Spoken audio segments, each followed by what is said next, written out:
everybody. Thank you so much for being here today. I think we're going to get started. My name is Nicole Locke. I'm a current neonatologist who works at the University of Maryland School of Medicine, and I'm really excited to be here with you guys today. I'm the current education chair of the TECaN Executive Council, and I'm really excited to be showing you guys this next webinar of the job search series this year. This webinar will be focused on interviewing and specifically with an early career panel. Today we have two great moderators joining us. First, we have Megan Woods, who's a current third-year pediatric resident at Seattle Children's, and we have Ansi Hakim, who is a neonatologist who works at a New York City hospital. So we're really excited to have everybody today, and take it away, ladies.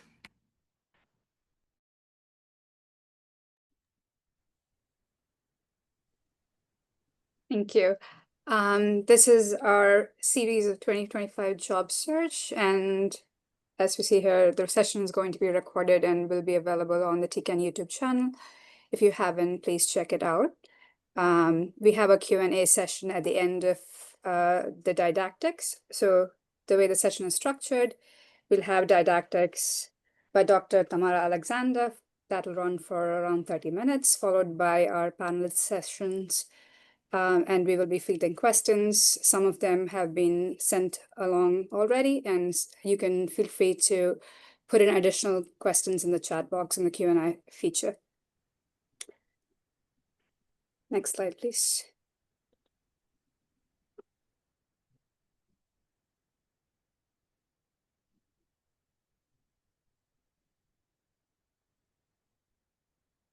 I think you're muted. Let's see. Ansi, I think you're muted.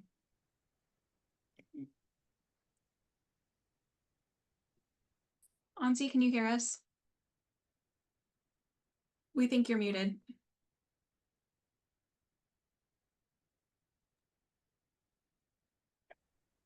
I'm sorry. It is my great pleasure to welcome Dr. Tamara Alexander. She is a neonatologist currently at the University of Oklahoma Health Science Center. She did her medical schooling at University of Oklahoma School of Medicine, her residency and her fellowship at University of Oklahoma. And this is her email. Thank you so much, Dr. Alexander, for joining us today. Thank you guys so much. I'm going to just take a moment to share my screen, if that's okay. Let's see. You may have to unshare yours first. Thank you.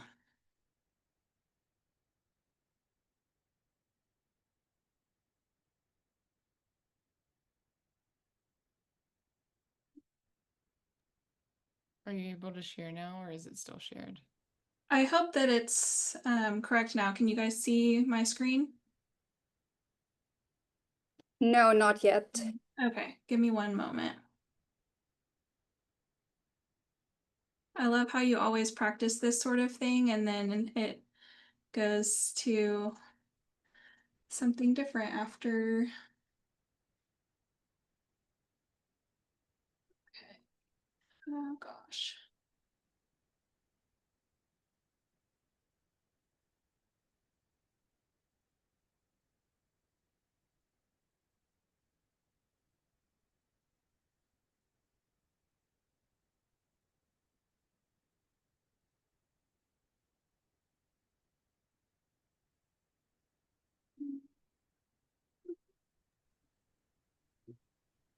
It's there now, Tamara. Yeah, we can see it. Okay, hang on, it's just not showing up the correct way for me, like presenter view, which is interesting. Oh, I think there it goes. Is that better? Yep. Okay. We can see you now. Perfect. Thank you guys so much. Good afternoon, everyone. Thank you so much for the kind introduction and inviting me to speak with you all today about this important topic as you prepare for the next phase of your career after fellowship. Today I'll be speaking about the interview, and hopefully after this talk and panel discussion, you'll be prepared to take on this next step. I'd like to thank Erin Bertner for her help in mentoring me for this talk. In this talk, I will be covering how to prepare before the interview, what to expect on the interview day, and some general guidelines for communication after your interview. First, I want to acknowledge that it is okay to feel overwhelmed. Because of medical training, we are raised in a system of matching and thinking about our adult life in 3 to 4 year blocks of time. But now you will be using the system that the rest of the world uses for the job hunt process, and you will be able to adapt to it too. You are qualified, highly trained professionals. You can do this, and you are in the right place to get the tools you need to succeed. In this portion of the talk, I'll take you through several tools that you can use to ensure that you put your best foot forward on your interview day. As Alexander Graham Bell said, before anything else, preparation is the key to success. The first tool is an honest self-assessment.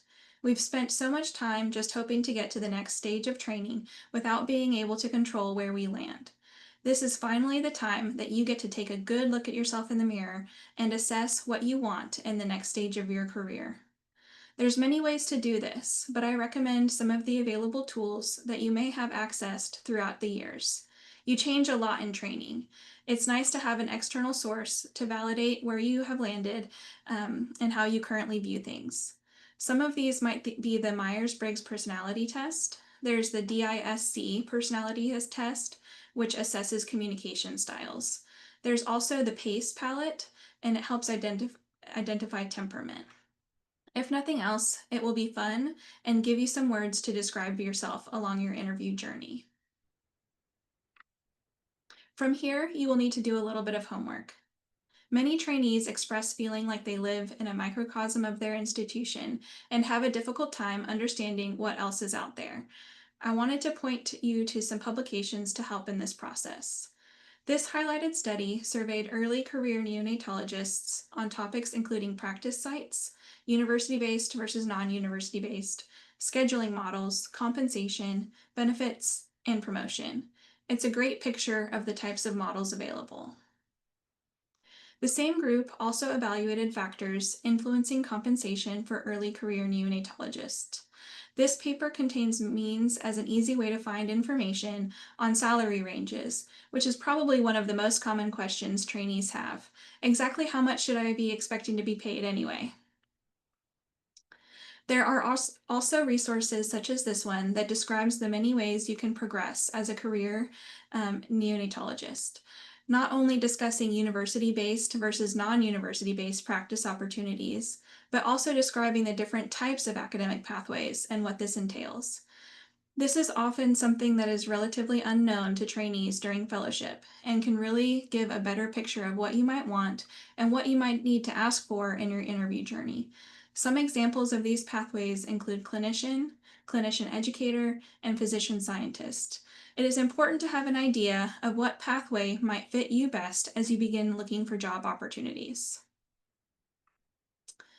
The next step will be in defining your ideal position. I've highlighted some factors that many early career neonatologists take into consideration when stepping into the workforce. Everyone's priorities are different. Some of you may value the clinical practice demographics and academic opportunities, for example, while others may value salary and work-life balance. It's important to reflect on what you value for your job, as no job will match your ideal position exactly. Then go through it with individuals you trust, mentors, significant others, family members, and decide on the factors you think would be the key drivers to your ideal position. From there, you can start developing your 5-year plan. Here are the key differences between it and 1-year goals. A 5-year plan is longer. It helps you hone in on your transferable skills and increases perceived employability and connection to purpose.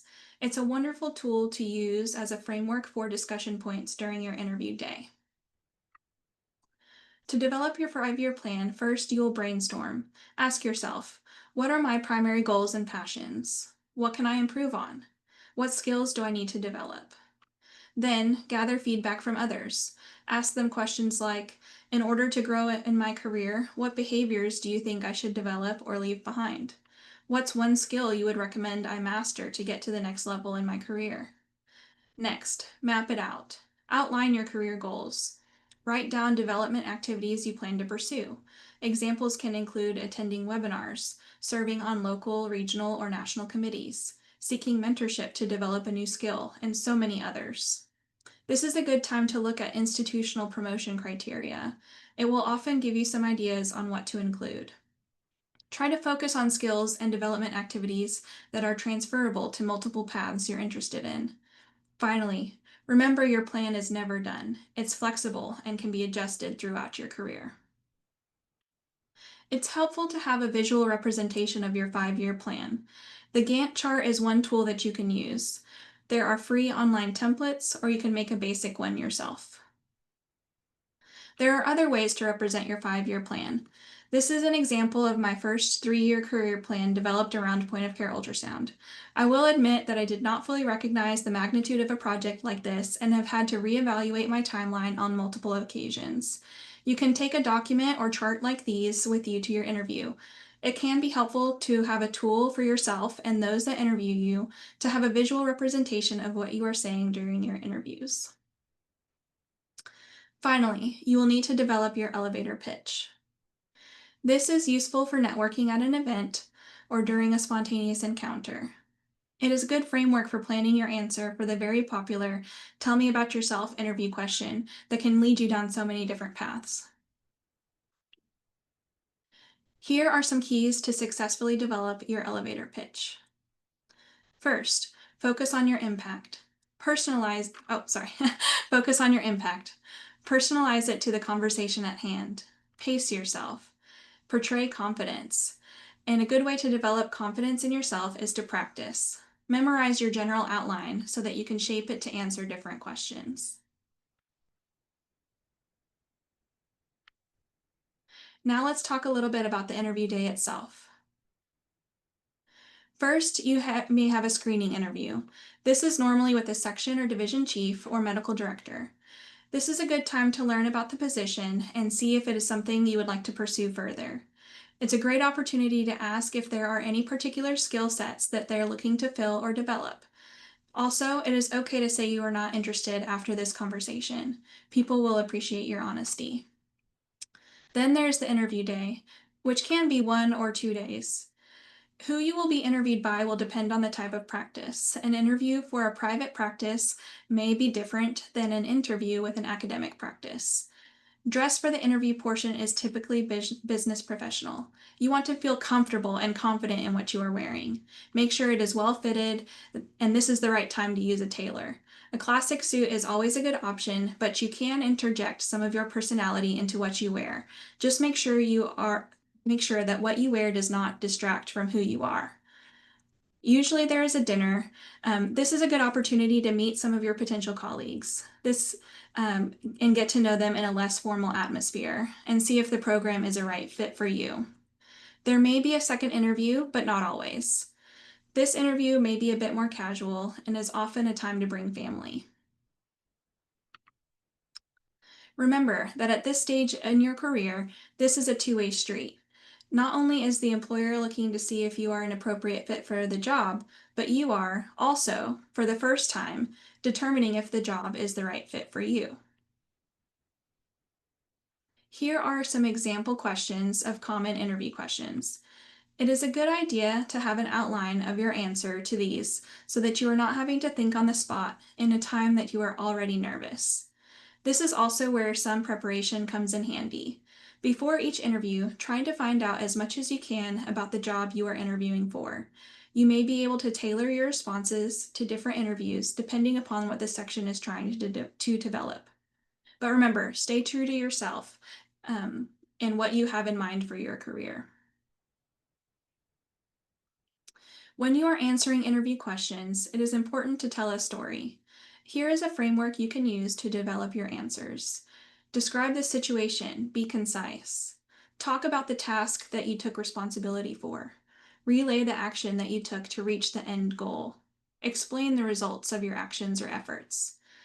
Come up with some examples of both accomplishments and pitfalls from your past experiences and utilize them to answer questions.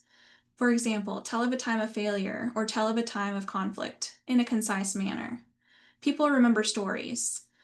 Having thought through these in advance, you are less likely to be personally processing them with the emotions at the time the question is presented.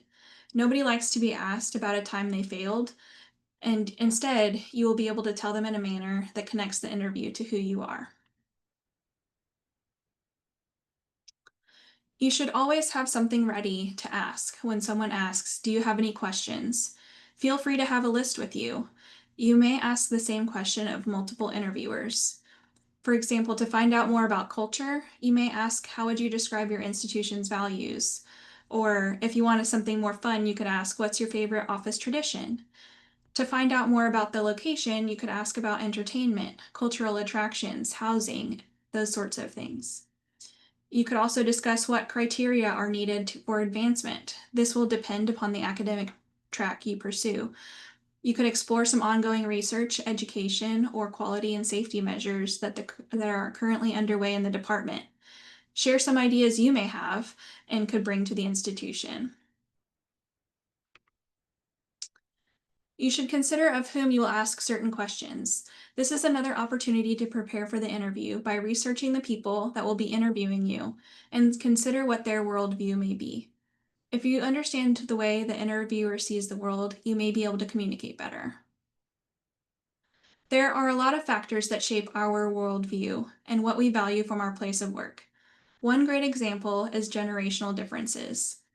Generational shifts have been shaped by technological advancements, economic shifts, local, national, or global headline events. It's important to keep these things in mind, as your values for your work or life may be different than those that the person is interviewing. For example, you may be interviewed by someone that values sacrifice for success, and you may value work-life balance. In this example, think about how you can convey your desires for your career while also prioritizing your home life. This is where your 5-year plan can really help. It demonstrates that you have put thought into yourself and what your contribution to the section could be. You may not ask lifestyle questions of the department chief or medical director. To get a sense of culture, you may consider asking junior faculty what the procedure is for times when people have emergencies come up and need to get coverage. Find out if they are able to pick up their kids from daycare or if they have to rely on someone else. But always be mindful of the types of questions you ask and who you ask. It's important to focus on the process and not the result. If you have an open mind, ask insightful questions, and seek feedback, you will continue to grow with each interview. You will find that you learn something new about yourself and what you are looking for with each job interview. Now let's briefly discuss the job talk. The job talk is not always required, but is a good opportunity to showcase yourself to a wider audience during the interview. Depending on the type of position, you may tailor your job talk to be more research-oriented, clinical, or educational. This will also depend on your primary focus and should reflect back to your career goals and 5-year plan. Many times it can be adapted from talks you gave in fellowship regarding research. When designing your presentation, it is important to use technology to your advantage. There are a lot of crazy fonts, so it is important to choose one that is easy to read and does not distract from the content you are presenting. A sans serif script, like Helvetica or Arial, is preferred for clean lines. Be consistent and use a size that people can read. If your slides are overcrowded, tighten your thinking instead of reducing font sizes. When using colors and pictures, make sure they are high contrast, bold, and serve a purpose. Limit to 2 to 3 main colors. There are tools and guidelines, such as the Web Content Accessibility Guidelines, that are available to test color schemes for accessibility. With your layout, aim for simplicity. Use phrases and bullets, and do not overcrowd. After the interview, you can relax for a moment and take a breath. Then jot down some notes from the day while they are still fresh in your mind.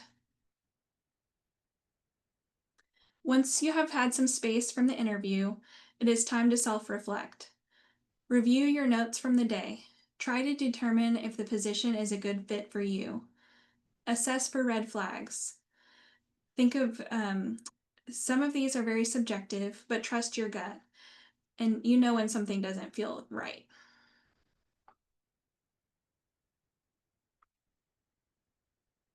After the interview, it is courteous to send a thank you note.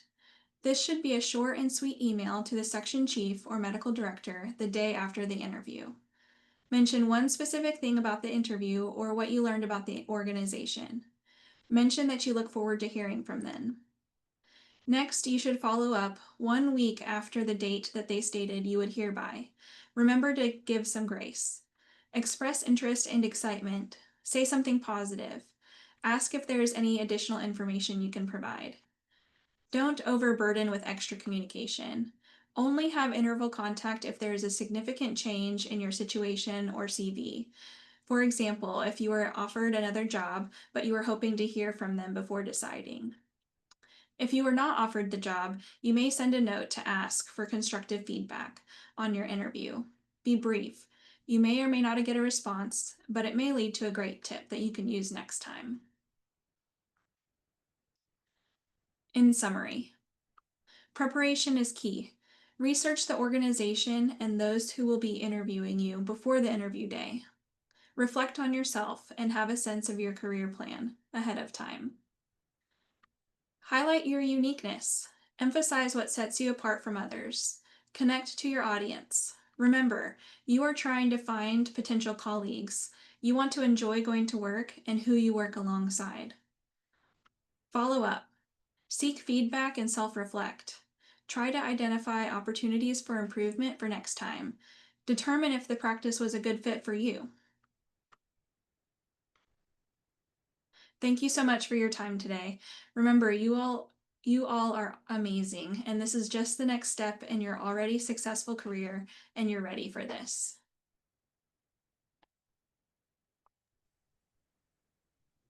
Thank you so much, Dr. Alexander. That was such a valuable talk.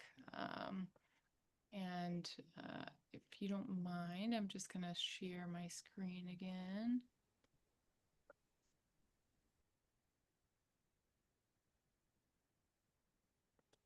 Can you all see the PowerPoint? No.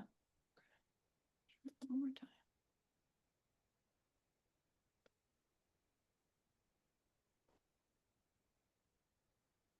Can you see it now? Yep, I can see it now. Yes. Great. And now we're going to segue into our Q&A session. So we're going to introduce our lovely panelists. Thank you all for being here with us today. Antia and I will go kind of back and forth, but our first panelist is Dr. Erin Bergner. She went to medical school at the University of Oklahoma and did her residency and fellowship at Baylor College of Medicine. She currently works as a neonatologist at the University of Oklahoma Health Science Center, and her email is there if you need to contact her. Our next panelist is Dr. Angelina June. She currently works in private practice with Fairfax Neonatal Associates in Virginia. And she went to medical school at University of Maryland School of Medicine, followed by her residency at Eastern Virginia Medical School and her fellowship at University of Virginia. Next up, we have Dr. Jacqueline Beanie Meadow. She went to medical school at the University of Chicago, did her residency at Children's Hospital of Philadelphia, then did her fellowship at Lurie, and is now at the University of Michigan Medical School in her current position. And rounding up the team, we have Dr. Betsy Salazar. She's currently located at Children's Hospital of Philadelphia. She went to medical school at University of Penn School of Medicine and did her residency and fellowship at CHOP.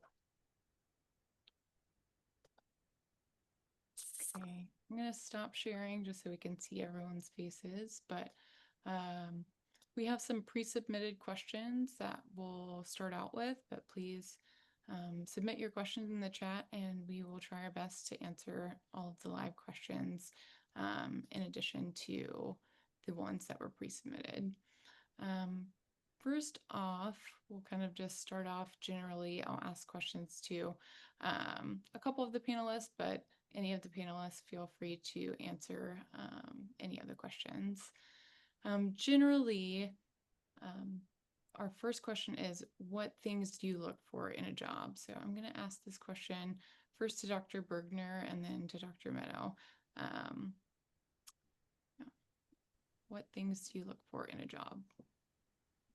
So I think a lot of that goes into you're in the environment of the job, making you spend a lot of time with these people, and so making sure that it's a work environment that's conducive to what you want in there, and then making sure that I think the other portion of it is the opportunities that are available to you, and making sure that the things that you want to pursue and grow in and stuff, that there seems to be an institutional fit for that.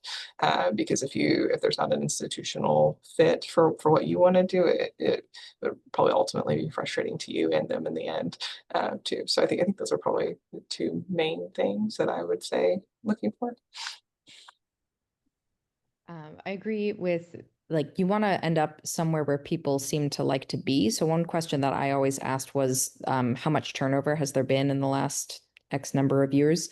And it was reassuring when the answer was people only leave here because their spouse had to move or something. Like, no one voluntarily leaves, which is not the answer everywhere. In terms of what to look for, I think it's going to depend on who you are, and you might not be able to get everything that you want in one job in the place where you want to be, where your spouse can find a job where they are also hiring. In fact, if you can find those things, you are incredibly lucky.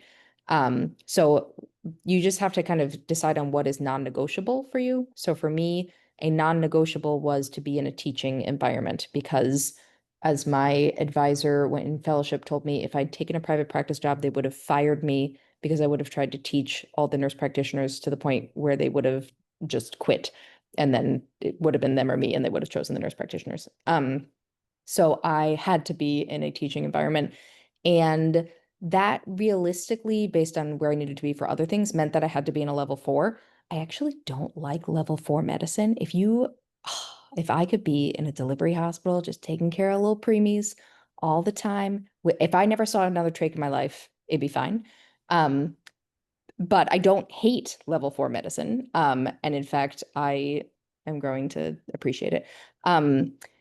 It wasn't like my preference of what kind of medicine I liked was less important to me than my preference of being in a teaching hospital.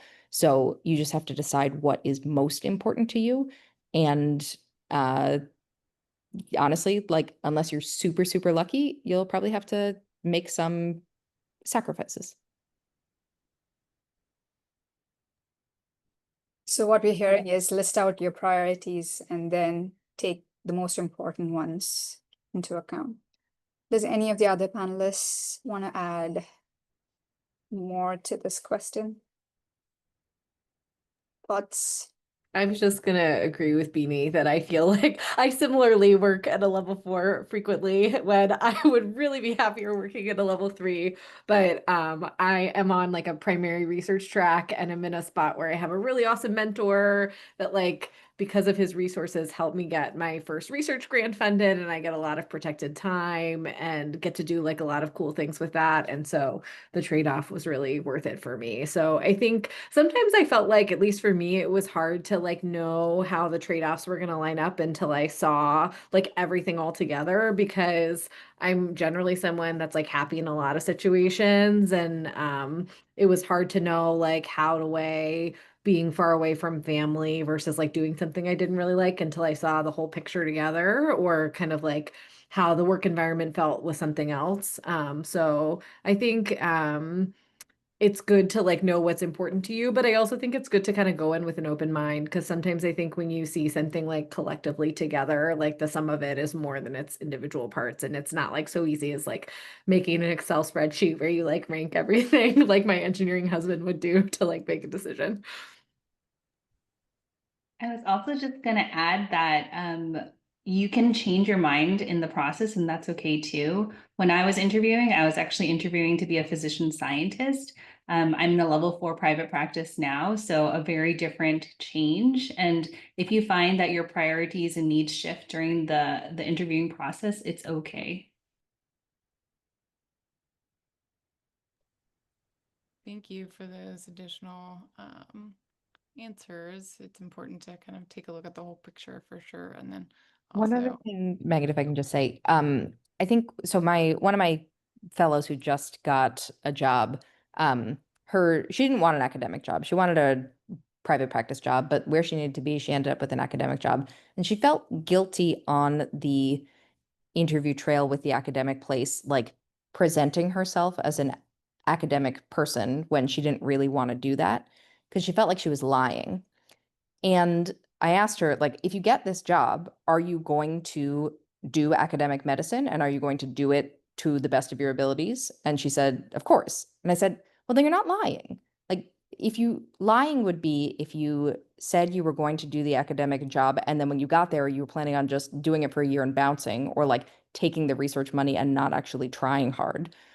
But just, I think someone said this before, but like keep an open mind. You might end up doing something that you didn't realize you were going to do. And as long as you're actually willing to do what the job description says, you're not lying to say, like, even if it's not your top choice, if you end up there, you might end up loving it. And I actually expect that this person is going to continue to love academic medicine and become an academician and stay there forever. yeah, you can definitely like keep an open mind for the position, but also for yourself. So those are good insights. Our next question, which Dr. Alexander kind of talked about in her lovely talk, but this question will be primarily for Dr. June and Dr. Salazar, but we'll have room for others to answer afterwards. But the question is, can you just share some of your general tips for preparing for interviews? And maybe some things that Dr. Alexander didn't quite touch on that you think people should prioritize? Can start. I think that definitely do your research before an interview. Whether it's an academic job or a private practice job, I would go on their website and I would look at their faculty, especially once I got my faculty list of who was going to interview me. So for example, at the academic jobs, once I got my list of who was going to talk to me, I looked up their profile, and then maybe it's a little bit extra, but I went on PubMed and I found their three most like recent articles so that I could have talking points. And then I made index cards about questions that I would want to ask them too. In the same vein for private practice, where there's not as much academic publications, you can often see what the individual person's interests are, or you can talk about some projects that have been happening in the NICU, just to talk about, just so that you have talking points and also so that you don't draw a blank when they say, and do you have any other questions? So those are some tips for preparing. I 100% agree. I feel like the one cheat code, if you can find it, is like if you have a friend that knows someone that's worked there and you can talk to them and they can tell you like a little bit about the environment or what they're looking for. Or even sometimes you'll have like a one-on-one with the division chief before you actually have your interview to get a sense of like, what would a successful candidate be like for this position, to know what they're looking for. I think in terms of what folks were saying earlier, I really agree that I think this is a time for finding yourself, but like in the interview is not a time to reveal that you're like trying to find yourself. In the interview is a time where you've like thought about who you want to be and you're like presenting yourself, ideally like meeting a need for the institution that you want to be at. I feel like a lot of folks where I am at are like awesome at ultrasound, and there are people who like haven't wanted to be the ultrasound guru, but like we're interviewing in a place that really wanted someone to do ultrasound and they're good at ultrasound and can totally do it. And so they tailored kind of their presentation to being like, I could bring you ultrasound if that's something that you want. And I agree. I don't think there's anything wrong about that. I think that's being smart and like understanding the need and trying to understand how you could be a value add for the place where you're interviewing. So I think you can do that through reading people's PubMed articles, which I also did and think is a great piece of advice, or talking with someone, or even if you, again, if you get like a pre-interview, you can ask that question of like, what type of candidate are you looking for? Sometimes that can help out. Thank you guys. Doctors Bergner or Meadow, anything else to add to what they talked about? I think those are both great pieces of advice. I think that last one is it's the money on the head. Like if you can get some sort of in, it really really can help shape your questions. And there's so much you can glean from kind of doing your own website research, but if you can get some sort of inside track on things, that'll really help you out. And remember that neonatology is a small community, and so probably is someone that knows someone to just gotta kind of ask around for it. The other thing, rather than doing just to flip it from doing research, is to take a look at your CV again, and make sure that anything on your CV that you sent, you can talk about. So because that's kind of as someone that interviews a lot of people, someone can't, if I choose something off their CV and they can't really tell me what their involvement was in it, then it kind of makes me question everything. Just making sure that you truly know yourself and know we all have things on our CV that didn't require a lot of involvement and stuff too, but make sure that you can talk about something. If it's on your CV, you should be able to talk about it. I forgot to mention one thing, which also make sure you know the facts and figures of your own training institution. So at UVA, one question I got asked was how many deliveries a year we had. And I had no idea until after I got that interview question. So how many deliveries you have, how many beds can you go up to in your unit? Just facts and figures of your own institution.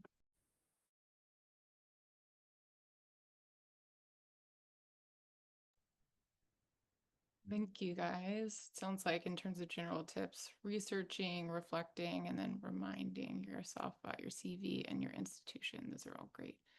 And then these questions will be for Dr. June and Salazar.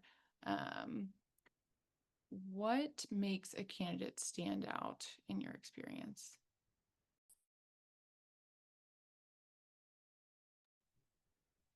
I think the biggest is when you can tell they've done that work to see like how they would fit in at your institution. And that can be done in like a lot of ways. They like kind of just like tailor specific things to be like, I do this research and I could work with these people, or I see you have this need and I could bring this skill set. I think also just generally being like a kind person and sociable and like easy to talk to.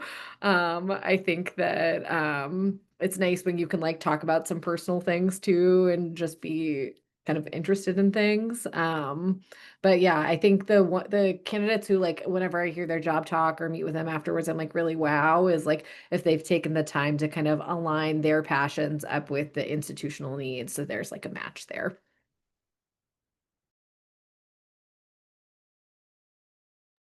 I would say that for private practice, definitely the clinical skills are very important for any candidate.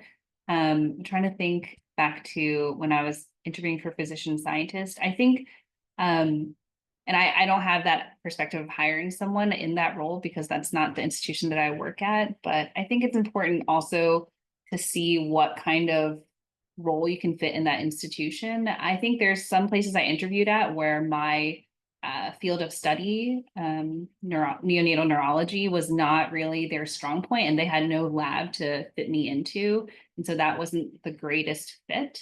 But for private practice, there's definitely been some times when candidates have taken a year off and not had clinical experience in a long time. That definitely hurt them if they didn't have that experience. This is a question I have that I don't know the answer to. How do you feel like they like assess clinical experience through an interview? I hadn't had a ton of interview questions like that. So it's like, do they ask like or how do you feel comfortable with intubations or like have you managed kids like this? I think sometimes there was candidates who hadn't been clinical in a while based on just the way that their fellowship was structured. So if they haven't touched a baby in like 6 months, multiple months, that was definitely a ding on their part if they were interviewing for a clinical position in a private practice. Or like if you did 5 years as an attending at a level 4 where there are 8 people between a baby and you, and the last time you intubated was before maternity leave.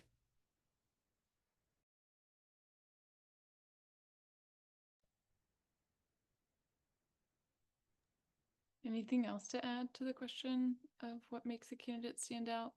I think just kind of touching base on what Dr. Salazar already talked about as far as really aligning what your career goals and 5-year plan and beyond and what that looks like at the institution that you're applying for a job position is really key.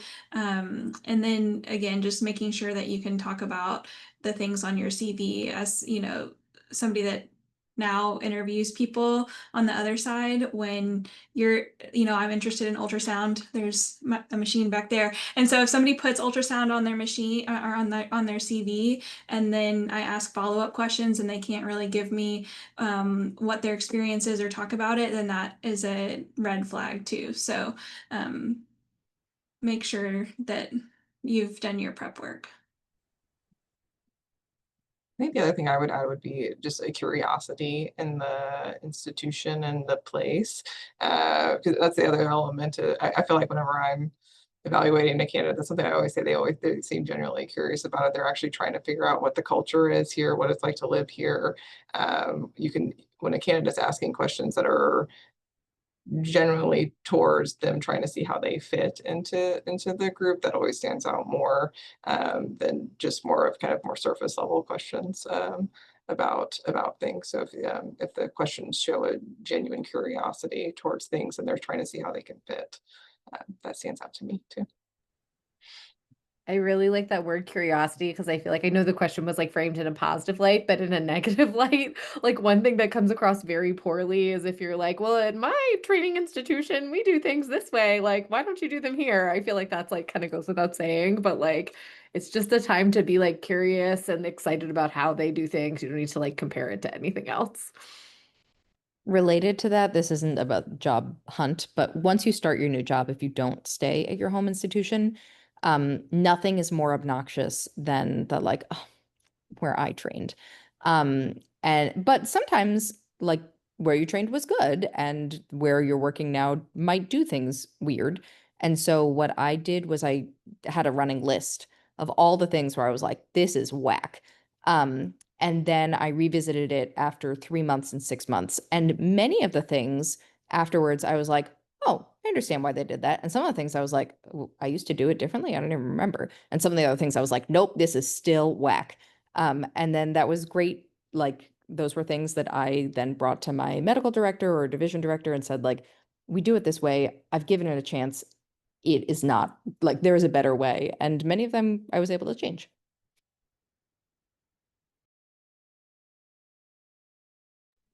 Out of curiosity, how long do you wait to have that kind of conversation? Certainly until someone likes me. But I think realistic, like many of them, I waited 6 months. There was one, like, believe it or not, my NICU did not use the X-ray tray. Like we were picking babies up and putting them on a plate and not using the tray that's built into the isolette for X-rays. And so that one I didn't wait 6 months. I like went to someone after my first call and I was like, we what now? And they're like, oh yeah, this is a long-standing thing. And I was like, this will be my legacy. I will change this. And so I got started on that right away. It took a year of yelling at radiology, but we now use the tray like normal people. Thank you, Dr. Mehta. So with regards to going in through the interview process, I know this is different for each of us. What did your interview day look like? And whether you interviewed at your home institution or whether you interviewed at a new place, how was your day, starting with Dr. Alexander? So I had the unique opportunity, maybe not unique, but I had my first interview at my home institution. So it was really a good way for me to kind of get my feet wet and, figure out what the interview process was going to be like with people that I knew and trusted.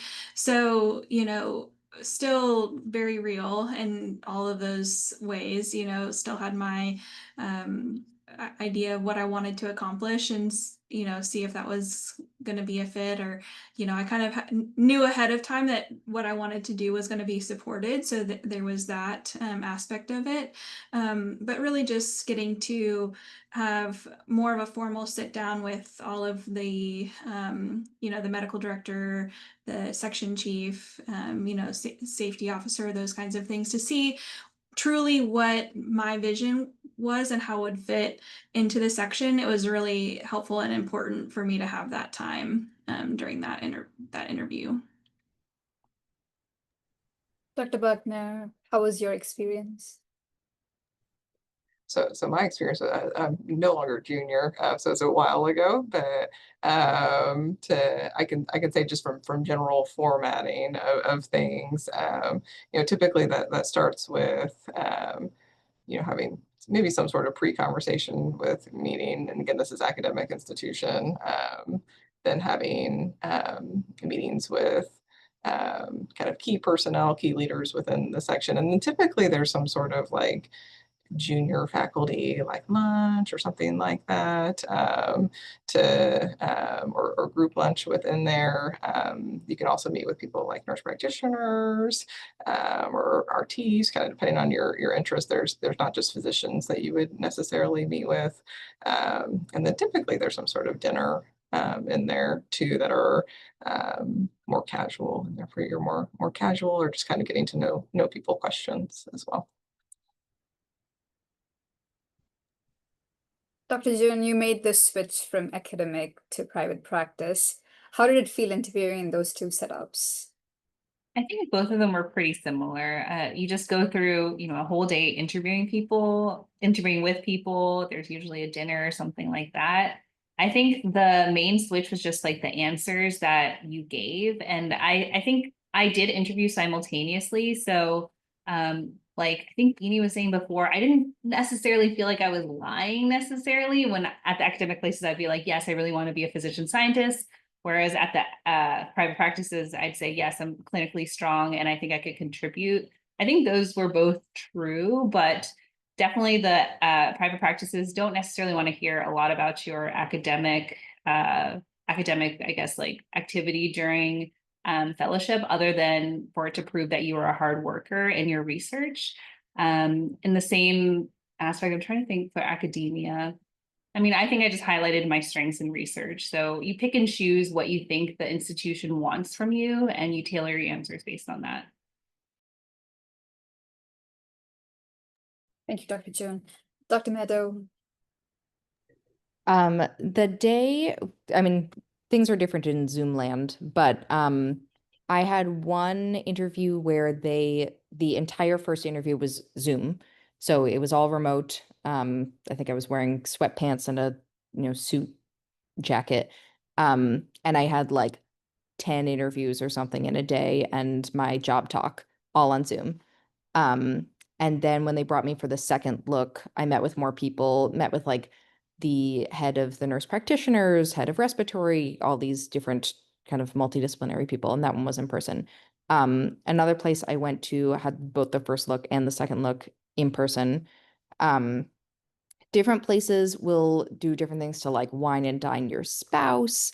Like one place paid for us to come. My second look was on a Friday. They paid for us to stay the whole weekend. Like got us a rental car, set us up with a realtor to look around. So like some places are really snazzy. Another place was like, nah, you get one night in the hotel the night before. So, and like I don't think that that was necessarily representative of the support of the division or the like how good of a job it would end up being. It's just the budget that different places have. So I wouldn't read too much into that. But yeah, it's exhausting. It's so many interviews, like literally across the 2 days, I think it was 20 interviews. And that just is what it is. And you will ask when, like, you should have questions when they say, what questions do you have? And you're going to ask the same question of everybody, and you know the answer, but that's okay. You're going to ask it anyway, because it's part of the game. You may get different answers though, and that could be a potential red flag though, so if they're vastly different depending on kind of what question you asked. But if, and we all have different experiences, but if you ask the same question and get 5 different answers, then that may not be the best thing too. One question that I liked asking that I would get different answers from different people, and not necessarily in a bad way, is like, what do you envision changing in the next 5 years? And some people had like very exciting things to say that they knew about changes that other people didn't. And so it was just cool. Yeah, that is a good question. Thank you.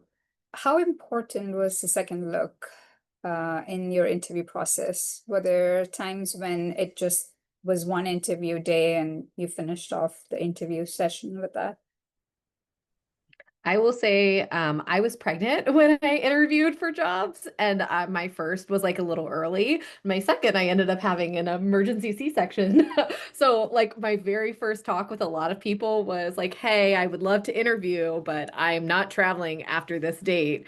And so people, for the most part, were like willing to be pretty accommodating with that. Some places weren't. And I felt like that was like telling when I was like, I'm telling you early, I don't want to travel because I had a preterm baby and I don't want to have to live in your state with my preterm baby for traveling. So I think that people are pretty like willing to work with you. I get the sense that for most places they will do like a first and second look.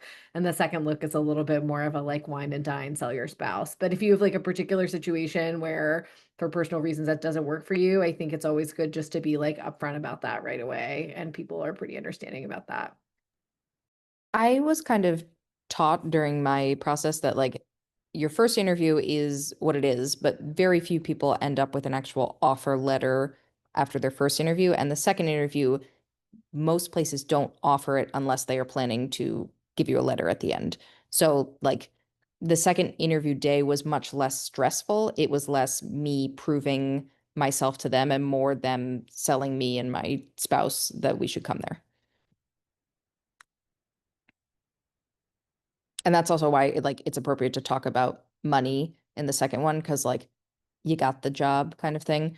I was also taught that you are not supposed to ask about money on the first date. That is effectively like asking someone to bed before you've actually taken them out to dinner.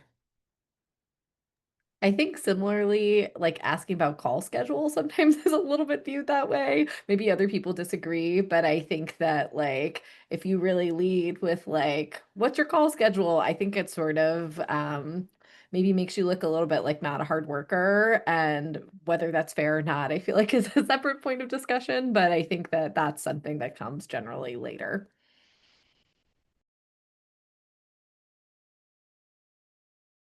Since we're in the topic now, would you talk about how do you phrase out your questions regarding salary and compensation and other benefits?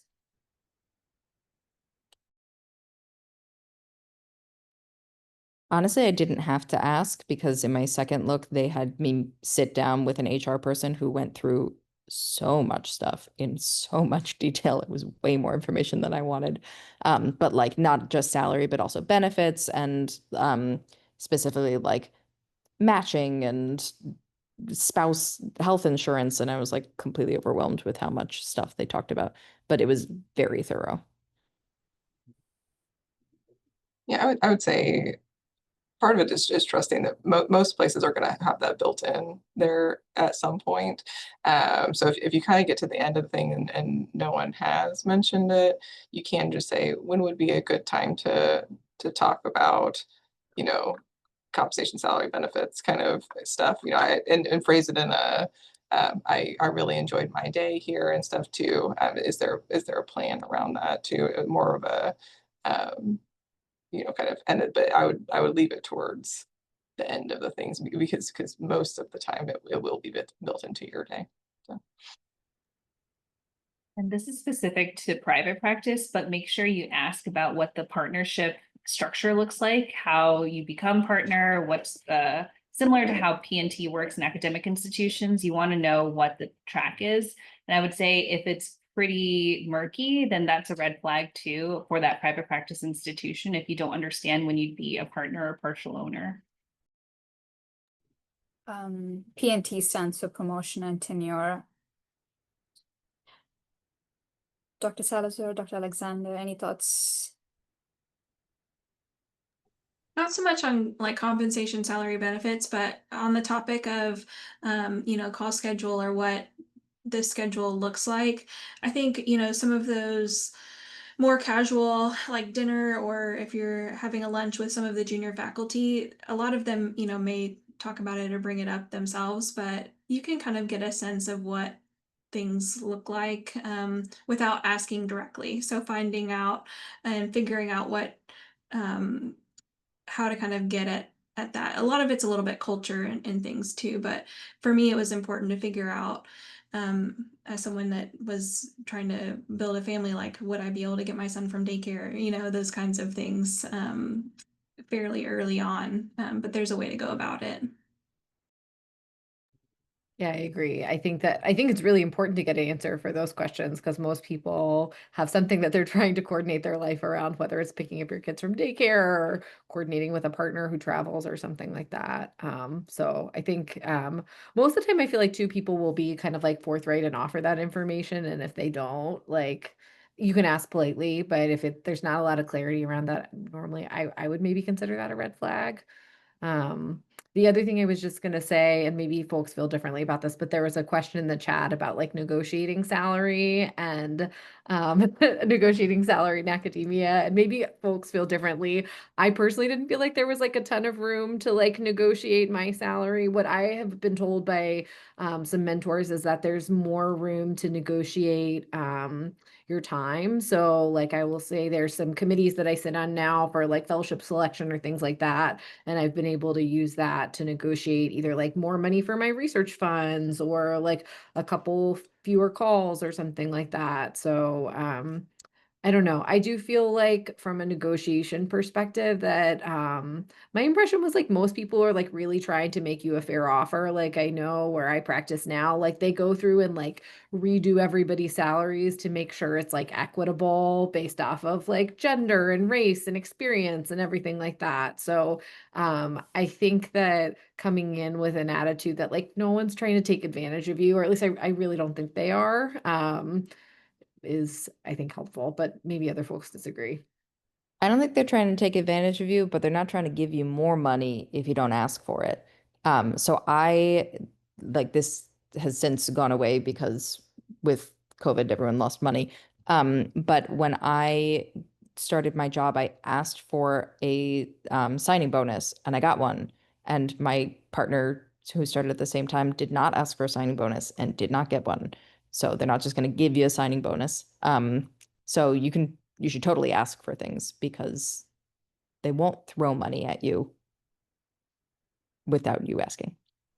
For academia, it's true. I couldn't have asked for more in my salary, but there were little things that like I didn't realize I could ask for. So making sure that boards will be covered.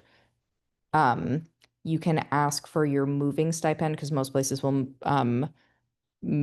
reimburse your move. You can ask for it to be a bonus rather than part of your salary, so it's not taxed.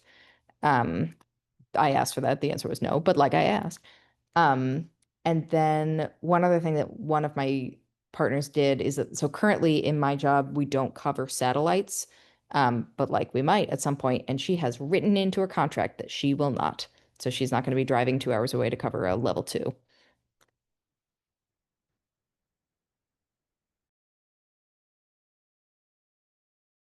So we can go ahead, Dr. Woods, if you want to go ahead with the Q&A session. Yeah, I think we've We kind of have talked the- about some more sensitive topics. I guess a question that had been submitted before is how do you kind of navigate those conversations? Like, how do you broach those topics that are maybe a little bit more sensitive, like say salary or asking for more time or other types of benefits? How do you kind of start that conversation in a sensitive manner that gets the point across, but in a polite way? I think for the time and stuff, it might be, you know, focusing on yourself in the question and saying, you know, I'm really in what you want to do. Like, I'm very interested in doing X, Y, Z. How are other people that do something similar to this supported? You know, and so put it in a positive framing, can often kind of tell you what their typical is for things, and get the conversation started, rather than coming out like in a negotiation standpoint. It's more of a just conversation that you're having around support, and leading with what you're going to contribute in there, is always going to be a better leg to stand on than what are you going to give me.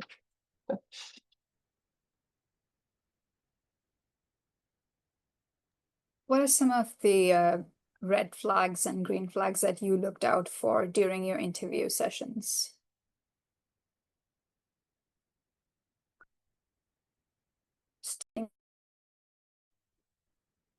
For green flags, I got like lunch with people and dinner with people, and if I had fun, that was a good thing. And if I didn't, that was a bad thing. Um, like these are going to be the people who you hang out with all the time and who you see in the office and who you get sign up from and who you're on service with. And so like there is a culture and these are going to be your colleagues. So like it's good to like them. So I had just a hoot and a holler at my lunch at my second look in Michigan, and like it was great. It was really fun. And it turns out those people are in fact really fun.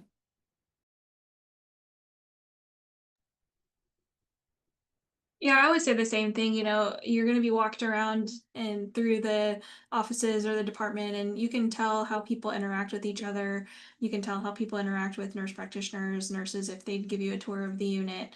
Um, so just paying attention to those small things is really important. There was one 2-day interview I had at an academic institution, and they never showed me their NICU. So I felt that that was a bit of a red flag. So just little things that you reflect back on.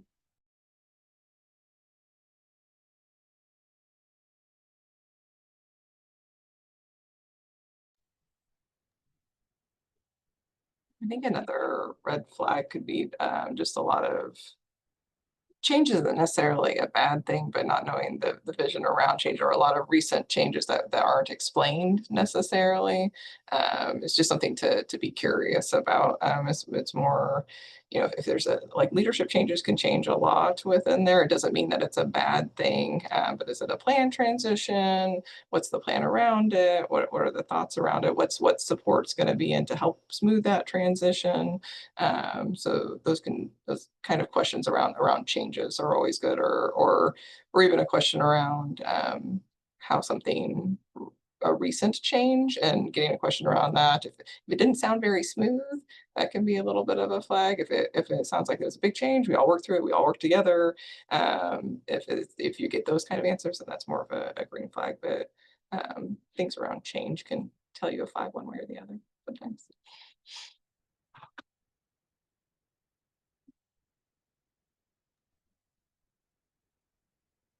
How are we when it comes to negotiating for tenure or for promotions? When is a good time to start the conversation in general?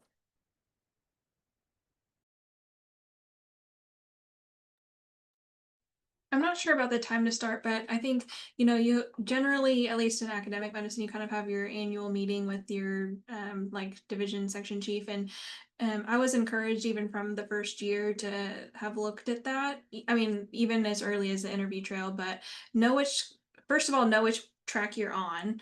Um, and then look at what the criteria are and figure out yourself. I mean, a lot of this is self-motivated stuff, you know, do the things that are on the list, and keep track of it. And then you can kind of start talking about over time, this is what I'm doing to your division or section chief, and this is what I need to do in the next 3 years or 5 years or whatever the case may be. But just be mindful of your timeline and make sure it matches with their expected timeline too. I would say, like, from the interviewee perspective, a lot of those promotion tracks and at academic institutions are, they're just freely on their websites too. So that's something that you can kind of look at. It's probably not something that's going to be on the section website or the division website necessarily, but within the university, they're going to have their promotion and tenure guidelines or criteria. And so it's something that you could kind of look into and see what they have. And then you could build some of the questions that you ask about as well. So I think you can have some of those conversations within the interview day. Again, that's going to be more once you figure out that this place does seem, they seem to like you seem to like them, and kind of you're talking more of what track you're going to be on. So a little further down in the interview and hiring conversations. But it can help just having a knowledge of what those tracks look like can help inform some questions that you might ask for sure. One just kind of general statement for a lot of the questions in the chat. You don't have to get everything ironed out by the time you leave on your second day. In fact, pretty much nothing is ironed out by the time you leave on your second day. Just the fact that you got an offer. You don't have to accept the offer. I mean, if you want to, go for it, but you definitely don't have to at that time. And like questions about maternity leave and start date and all those things do not have to be decided at that time. And related to the maternity leave question, it just kind of depends. Like, this is not going to be something that your division head has any control over, whether you get leave, like how long you have to be at the institution before you qualify for leave. They will have control over like what your start date can be and whether they can hold off for your whole leave or whether you need to like start working for a couple weeks and then go on leave. But a lot of institutions have like, you have to have worked here for a year before you can actually get paid leave off. And that's not something that your division director can control.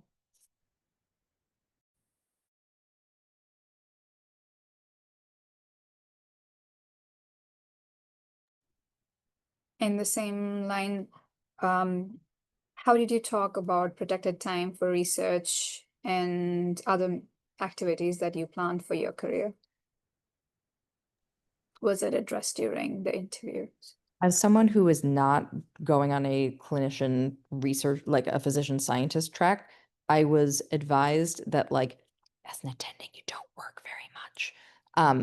So I do like 22 weeks of service max, and they were like, you better have a project in mind if you're going to ask for more than that.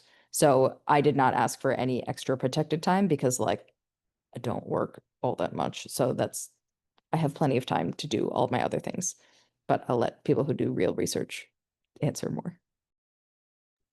I think I really just came in like wondering, like, how do you see that I would fit here? Like, I was someone that came in where I didn't have a grant protecting any of my time when I was interviewing. I was planning on applying for one. I had a sense of how much time that was going to take, but like different institutions do that differently. So I just asked and like listened politely with what they told me. And I interviewed at some places that said, you will get no protected time and you will work 40 weeks a year. And I was like, ooh, that may be for me. That's like a negative if that's going to make it hard for me to like do the thing I want to do. But I honestly, I felt like in that position, I wasn't really negotiating from a position of strength. Like I had to get someone to like believe in me that they felt like I could do this thing I said I was going to do. And so I was just happy to take like what was offered at a place where like everything else like worked out. I think if I was interviewing now and now that I had grant funding, that would be like a little bit different. But I think you just have to acknowledge like if you're asking someone to like really take a chance on you, like it really varies at different institutions what that looks like and how many resources they're able to like devote to you. And I think it's kind of like a little bit of a culture that you sort of have to like prove your worth a little bit and then you get protected time for it instead of it just being like given to you to be able to like show it. Yeah, I would echo that as well. You know, I had my vision of what I wanted to bring to this section but you have to kind of put your money where your mouth is, you know, and start writing for grants, start putting in the legwork, and then, you know, just keep updating them with what you're doing and what you're accomplishing. And then you can say, hey, this is how much time I actually devote and dedicate to this particular thing. I would like some protected time now, please. And generally, you know, that conversation is a longitudinal conversation. It's not one that happens necessarily in the interview day. Something that you can ask for around interviews or try to explore during interviews is more around like the mentorship groups or what kind of support other than just time and finances within there. Because if their answer is like, oh, we generally have a team around, or like this and this person I think would be good for you, versus we generally have our faculty find their mentors, and there's a lot of answers in there that are more supportive towards you helping you to have those conversations. Because again, it's just like Tamara said, it's a longitudinal conversation, but if you have the right support around you, you're going to have more input to build, and they're going to help direct you along that path, and kind of help you know what you need to. And sometimes because it looks different at different places and things, and 1 week of service somewhere might look different than another. One might be busier than the other. And so some of it's like you have to kind of get ingrained, get to know, but a conversation around the kind of people and support and mentorship that you might have an opportunity to have is something that's great to be exploring in those early phases.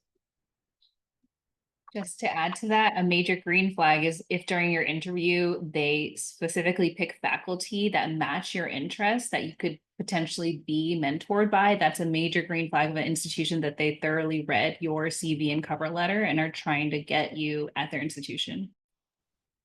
I think one other thing too, just to say about protected time as someone that's like more research focused, is like, even though I like was looking for protected time for my research, like I'm also was like a new neonatologist that needed to like be an attending. And so I think that people can get so focused on the like time for things, but it's good for you to just like be a neonatologist when you graduate. And I don't know, I forget who told me this, but like someone said once, like, protected from what? Like the babies? Like, I love clinical care and love caring for babies. And I think that like just coming in with an attitude that like even if you have another skill set that you're trying to build, like you are also like a baby neonatologist that needs to like get your feet wet and get procedures and like learn how to do that. And like having time to do that is like not a bad thing.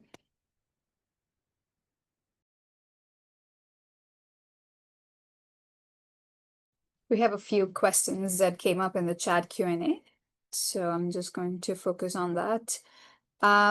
If you have geographic restraints or preferences, how much of it should you make known when interviewing? They say they worry about being more vulnerable, or whether it'll worsen the quality of the offers, compensation and such, if they disclose that. What do you think about it? In an academic setting, like they have the salary that they're going to offer you, and people want their people to be happy. So if I'm interviewing someone and they say, I'm from Ann Arbor and my whole family is here and I want to come home, and like I'm planning on having a family and I want to have support, then I'm like, cool, that sounds great. Sounds like you're going to really thrive here from a personal setting, which will help you professionally.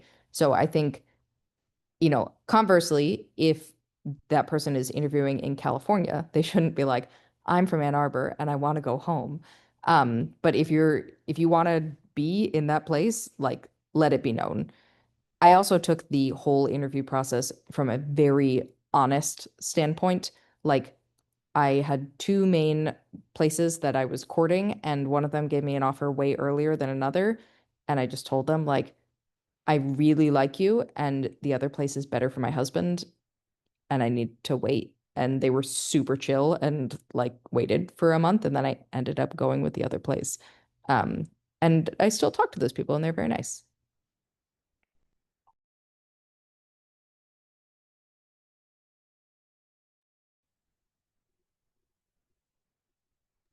I just wanted to second what Beanie said, where I feel like honesty and transparency is like the name of the game. Like I interviewed at a place also similarly that I really, really, really liked. And I like still like talk with all the people that are there. And like they sent me flowers when I was in the hospital, like the best place.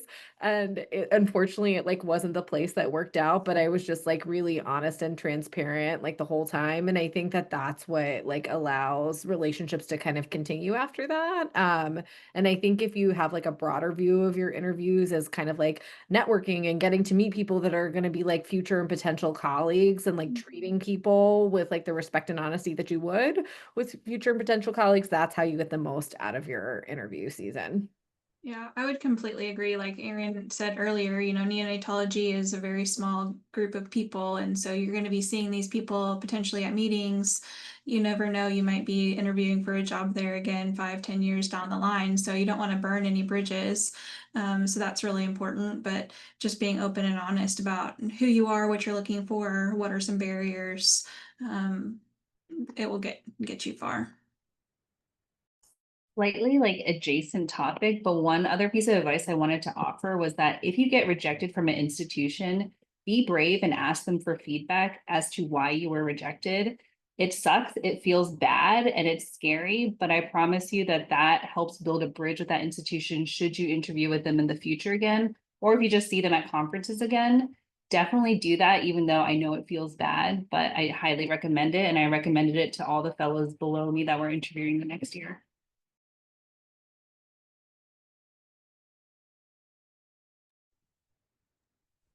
Chat is full of questions. How long is it okay generally to hold on to an offer? This is something that Dr. Meadow touched upon.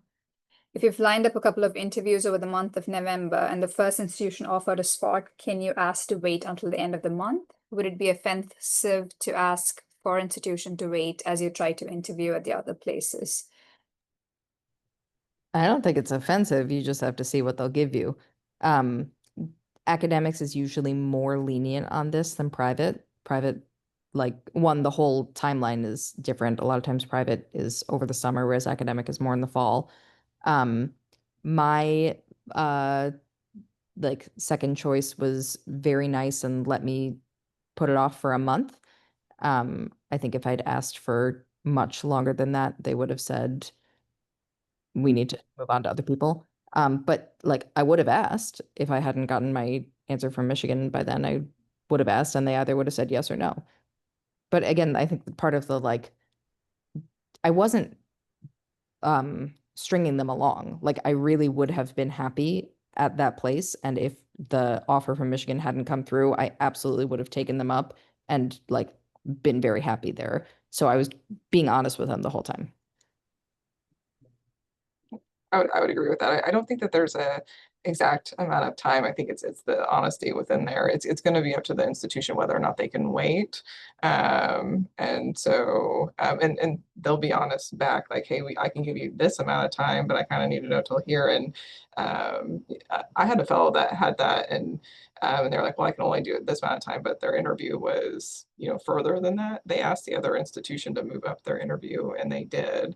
So sometimes just having that conversation can help either you or them adjust schedules. And so just being honest with both those institutions that like, hey, I'm going to have to make a decision and I want to consider you both in your fullest. Just help to move that conversation along. So there's adjustments that can be made all around.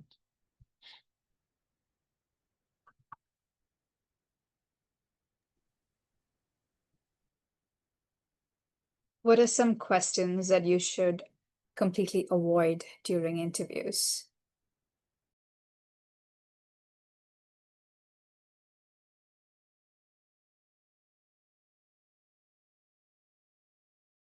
I know, for example, obviously, do not bring up anything negative about your previous institutions, and probably do not, like we discussed before, bringing up stuff as in this is how we do it at XYZ, comparing and contrasting between institutions. But are Yeah. there questions that you should not be putting focus on? I think the first thing you said is really important, though, that even if you're trying to couch it as a compliment towards the institution that you're interviewing at, talking smack about where you currently are is a really bad look. One, it just is kind of seems unprofessional, but two, like my dad was a program director for a long time, and his favorite parable was that it's like a person who's at the entrance to a town and inviting people in, and he asks where everyone has come from, and the first person says like, oh, I came from the town down the road. Am I going to like it here? And the welcomer is like, well, did you like the town down the road? And they're like, yes, I thought it was great. And they're like, well, then you'll like it here. And then the next person says, I came from the town down the road. How'd you like it? It was terrible. I hated it. And he was like, well, I don't think you're going to like it much here either. People who like things like things. And if you present yourself as someone who is a grump and isn't happy, then people are going to perceive you as a grump who's not going to be happy there either.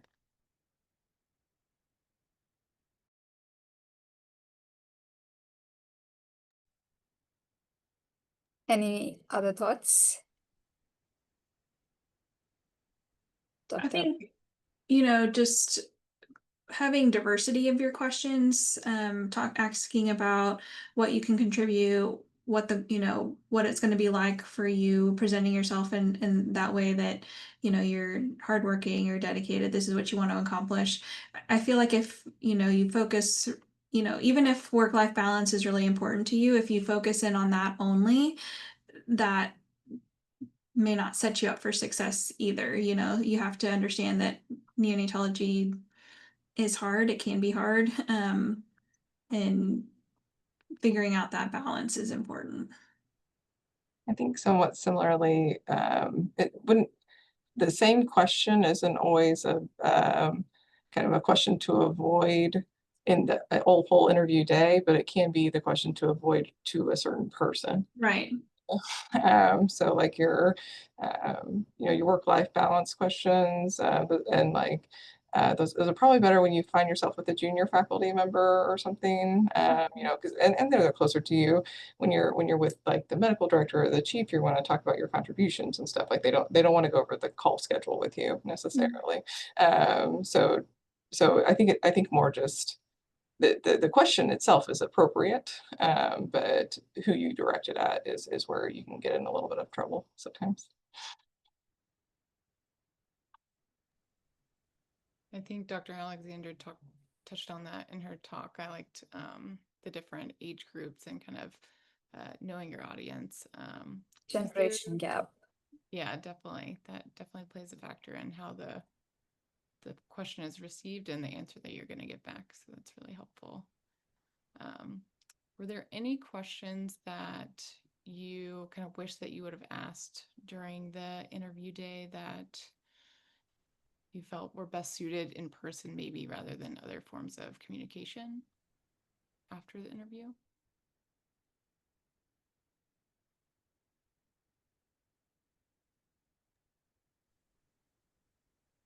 This doesn't really answer that question, but I think it was just so overwhelming. That you're interviewing with a lot of different people, you're asking questions, they're asking you questions. And so by the end of the day, I kind of felt like, oh my gosh, there's so much in there, a little frazzled, but it's really important to take a minute and jot down some reflections at the end of the day so that you can reflect back and really remember, what did I talk about with this person?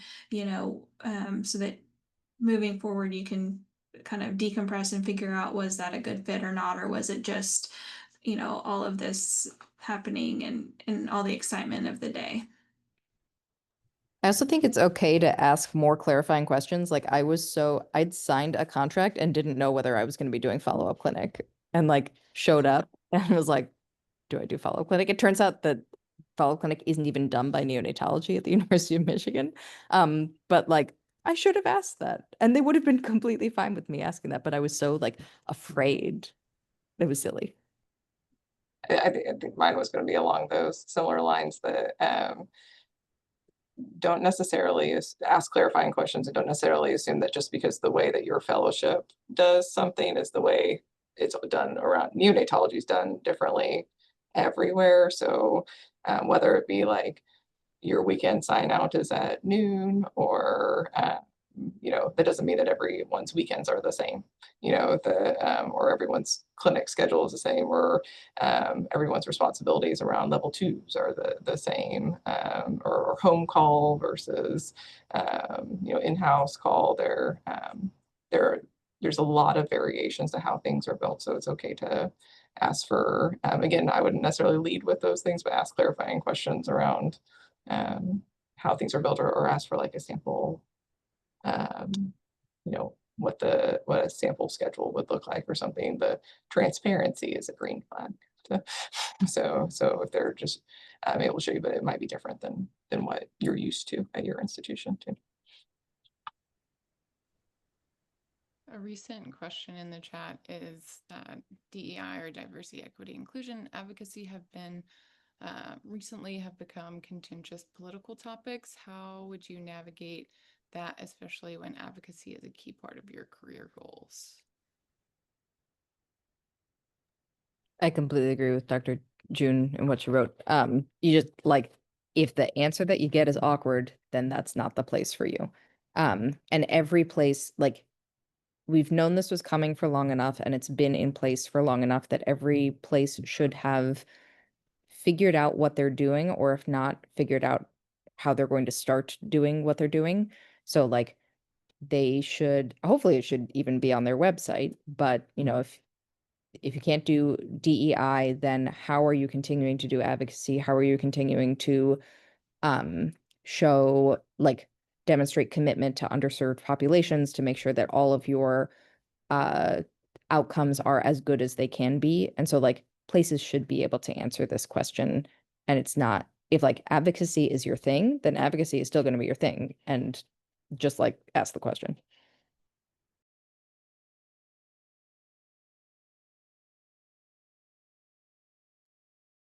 There's a question asking about whether to disclose or talk about problems that you might have encountered during your fellowship or time after, including passing your boards and things like that.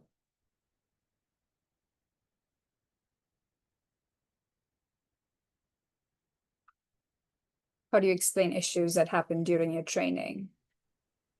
I think Process again, training. honesty is the best policy. If it's brought up or asked, say, hey, this is what happened, and then spin it in a way that says, this is, maybe why it happened. This is what I learned from it. This is what I did to, again, it's that STAR thing, the situation that, we kind of talked about briefly in the talk, and then what actions you took to make it different for the next time, and what you learned from the situation. If you can talk about it in that way, I mean, you can't undo the past, but you can learn from it. We're running short on time, we're almost at 5:30. One more question is, how can you go ahead and find your niche in the unit? How did you guys set up on doing that? I think some of it is just finding yourself clinically first, and kind of like Beanie talked about earlier, like you kind of just kind of let yourself get used to what's going on around there, and seeing what things are different that you didn't know, what things are the same, and kind of how things operate. Like your first job is to become a clinician and ingrain yourself in the institution, and then you start figuring out the things that you want to learn and grow and change around there. So I think just letting yourself be a neonatologist for a little bit, um, and then you'll naturally figure out ways to do change from there. I think being able to like find your niche or make a change is all about what Beanie said earlier, like people liking you and trusting you. And I think like really what you're doing when you first come is like learning to be a neonatologist and like building relationships. And as someone who is like trained and stayed at the same institution, like I don't know, when I was a new attending, I really leaned on like, I'm a new attending, like I want feedback on things. If you would have done something differently, like tell me, because I want people to view me as someone that they're like, if Betsy needs help, she's gonna ask for it. Like she's like not like doesn't have so much like bravado that or bravada that she like won't ask for help if she needs it. And so I think yeah, that's kind of the focus first before you try to carve out a niche. Because sometimes if you do it too early, you can step on people's toes and that inadvertently makes enemies. So you just kind of want to avoid that if you can. And honestly, you have no idea what you'll want to do and what you'll be good at, and it'll just come. And like some things will come at you where you're like, I didn't know I was going to be that person, but I guess I'm that person.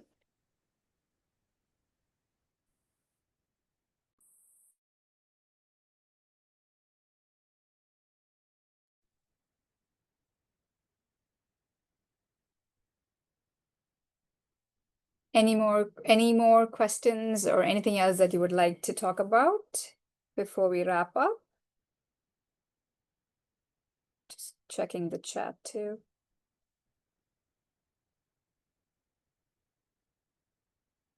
Someone asked about dinner professional versus business casual. And is it okay to bring a notepad and take notes during interviews, or is that distracting? Notepad, I think, is fine. Don't pull out your phone because it looks like you're texting. And dinner, I think like, what should I wear to dinner? And they'll tell you.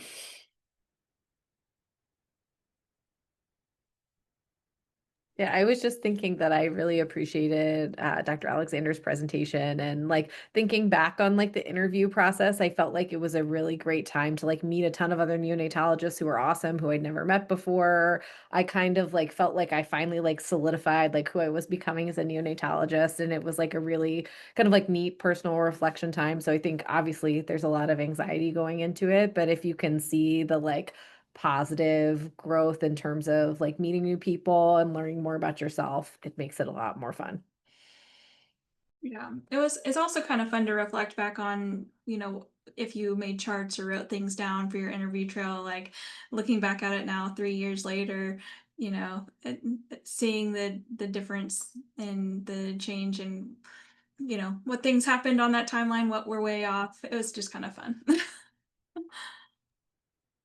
One of the things I really struggled with during the interview process was like, why would anyone ever hire me? I'm just coming out of fellowship. Have like a publication. I'm not fancy, especially like when you're looking at a place where they could be hiring someone mid-career who like is an actual human. Um, but like, I don't know, I've become a human. And it hasn't taken me that long to become a human. So I think you should not don't sell yourself short. Like coming out of fellowship, you have a ton of potential. Yeah. Yeah, and remember, fellowship is very narrow. It's a very short window of time. It feels like a really long 3 years when you're in it, but when you're out of it, those 3 years are like that, man. And now you get to plan and say, okay, this is what I think I want to accomplish. It's not just a 1 year or even 3 year game. This is a 5 to 10 year game. And how do I get there without burning myself out? Is important too, and it's a lot of fun.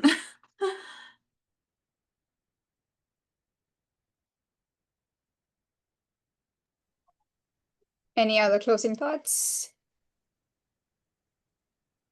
If anyone finds themselves in that quandary of, I thought I was going to be in academia, but now I'm in private practice, or, if you ever reach that crisis moment, feel free to email me. I know Nicole put my email in there. So yeah, just offering that. I would echo that too. Reach out, connect. Everyone around has been in your shoes. So reach out to the people around you, or reach out to your co-fellows. Everyone's kind of going through similar things, and people all understand. So just connect, and you'll get through the process. It's actually a fun process. Thank you all so much. This was really fun. Thank you so much, Dr. Alexander, for that wonderful talk.